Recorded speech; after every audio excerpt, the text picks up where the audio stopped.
As you can see, I already jumped a couple clicks ahead so that we don't have to wait and look at the progress bar while I tracked and then ran a solve on our camera tracker.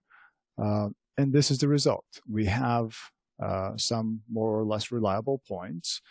We have clearly error points or error points below reliability of the error threshold.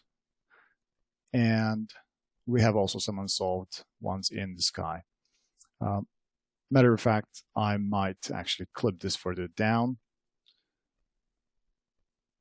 Let's see if we can bring it closer to maybe 3 pixels for the error. I think that still leaves us with a good deal of reliable points exactly where it matters for us. And the rest I can just delete, both the rejected and the unsolved. And this is our remaining data that I'm going to run another solve based on. Let's see how that goes. Okay, almost ready with the solve.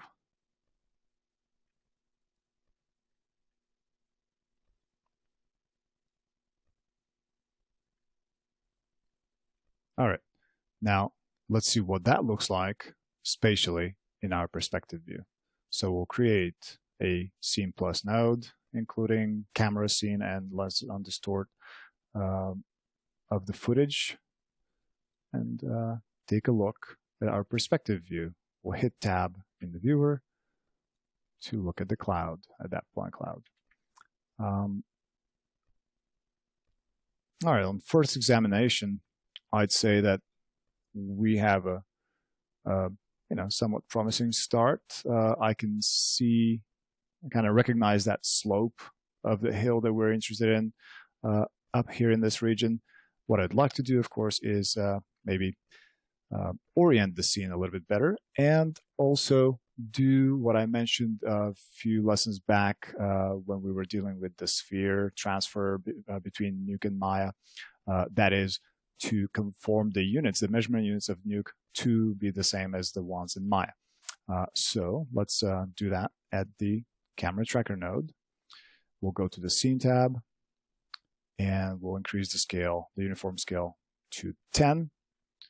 And then, in order to orient maybe a little bit better this scene, which was just randomly oriented based on the given reference frame that initialized the solve,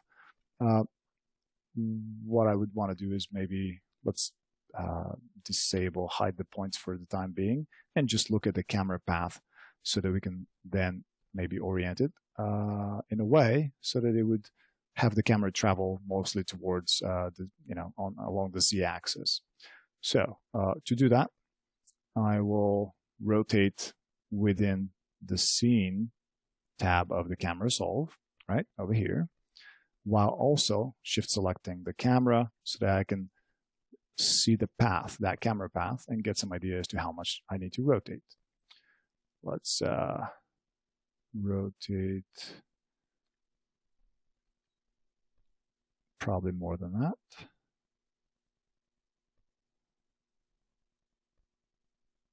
Looks like it would be quite a bit. That's fine though.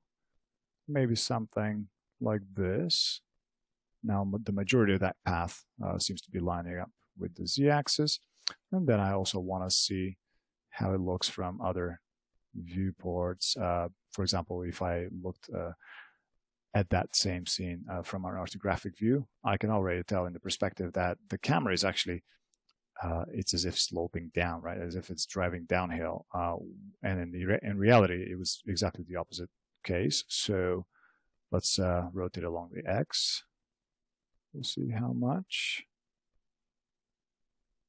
And then also check whether we need to compensate along the Z. If I bring the point cloud back, I want to see how that is placed spatially.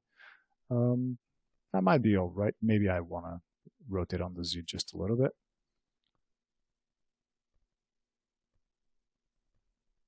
Like so. or potentially just a little bit lower than that. But first I want to see it again from the side, because these two parameters, the Z and X, they would kind of interplay pretty heavily together. So if I make adjustment to one, I might have to then pull back or compensate on the other.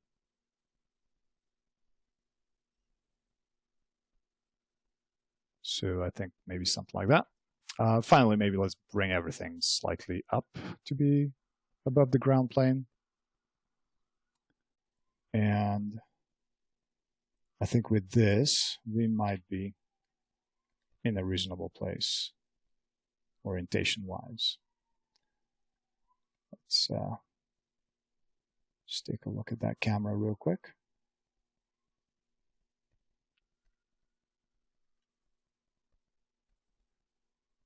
All right, that should be fine. Now, what do I want to do with this point cloud?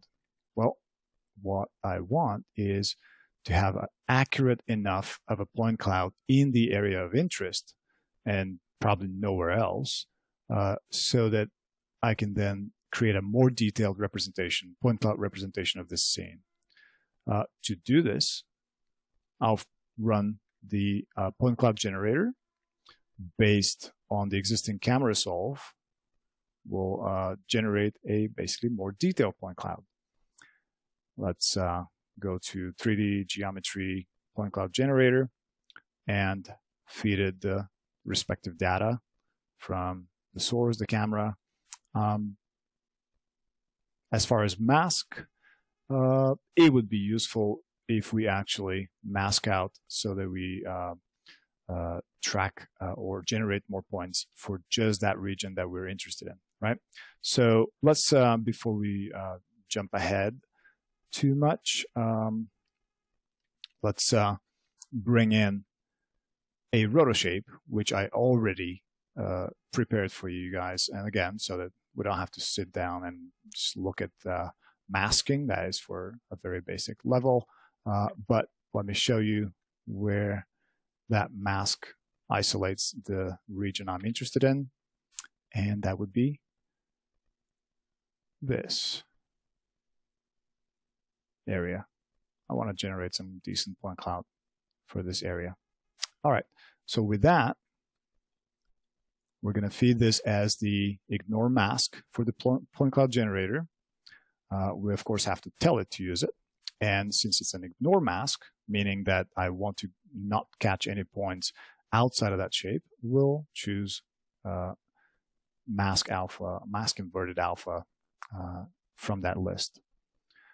Then the last thing we have to do before we track the points is to tell the point cloud generator what keyframes to stop and look at the footage from as points of basically discrete vantage point positions.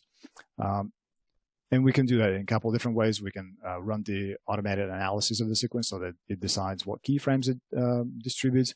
Or we can say, all right, given the 340 roughly frames of our timeline, maybe every 20 frames, I would want to have the generator stop and examine the footage from. So I'll give it a frame spacing of 20, hit add all, and now we have those keyframes spaced out that way. Now we can track the points and examine the data. Let's do that in the next lesson.